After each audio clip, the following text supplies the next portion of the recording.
Pedro, agora abordando com você, é interessante porque é o seguinte, quando do episódio do 8 de janeiro, o presidente Lula se aproximou muito do Supremo Tribunal Federal, sempre, né, em seus governos anteriores sempre teve uma boa relação, uma relação institucional, nunca se viu nada próximo do que o governo Bolsonaro viveu com a disputa que travou com o Supremo Tribunal Federal quando então chefe do poder. Porém, Lula abraçado até literalmente, desceram a rampa juntos, né, do Palácio do Planalto, foram até o Supremo Tribunal Federal, etc.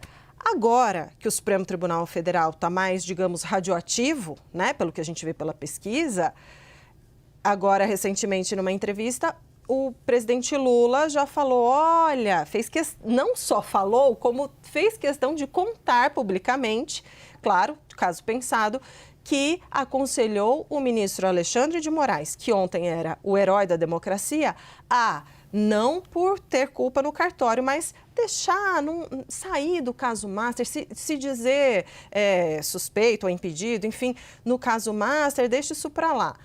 Então, a gente vê, Pedro, uma mudança de postura, né, do presidente Lula em relação, digamos, aos ministros do Supremo, vamos dizer assim.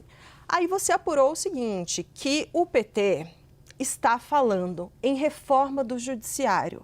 E aí eu te pergunto, de que maneira, quais os pontos e qual é o principal objetivo em falar de reforma do judiciário agora, né, no ano da campanha eleitoral?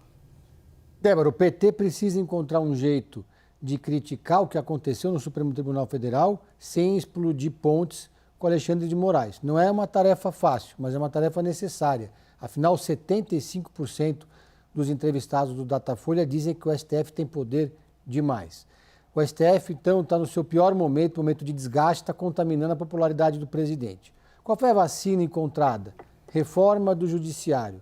Então, você pode reparar, Débora, Yuri e Bel, que os petistas de vários escalões diferentes estão todos falando a mesma linha. Provavelmente depois de conversar com o Sidônio, com o Raul Rabelo, que é o marqueteiro, que é oficial agora da pré-campanha. Reforma do judiciário é uma maneira de tocar no assunto sem ir direto com uma crítica mais contundente ao STF. Gleisi Hoffmann agora, ontem, antes de se despedir da Secretaria de Relações Institucionais, deu uma entrevista ao portal UOL, dizendo que cada um tem que explicar suas relações com o Banco Master e defendendo a reforma do judiciário. Aí outros petistas seguiram na mesma linha e hoje mais cedo eu conversei com o deputado federal Reginaldo Lopes, do PT de Minas Gerais, que é vice-líder do governo no Congresso. E ele me contou que já está com uma PEC preparada, já vai começar a coletar assinaturas para pedir a limitação de mandatos de ministros do Supremo Tribunal Federal.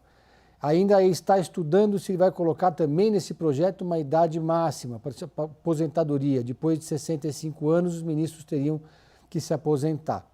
Era impensável um projeto dessa natureza apresentado por um petista durante o julgamento dos atos do 8 de janeiro. Essa é uma pauta que tem a cara e o DNA da direita bolsonarista, que sempre pensou em pautas e projetos e bandeiras para restringir a atuação do STF e também para impedir que haja uma interferência de um poder para o outro. Eu perguntei, né, para o Reginaldo Lopes sobre se isso pode ser um problema, né? Será que ele vai ter o apoio dos bolsonaristas, o apoio da direita? Ele me disse o seguinte, que a esquerda já teve esse problema com o STF lá atrás, no passado, durante o julgamento do Mensalão. Quer dizer, é um projeto que dialoga com o PT de antigamente e que na hora de procurar assinaturas, de pedir apoio para a PEC, ele não vai olhar para a ideologia. Aí fiz ali uma parceria com o Vinícius Murad, a gente foi ouvir parlamentares da direita, bolsonaristas, do Centrão e de oposição ao governo.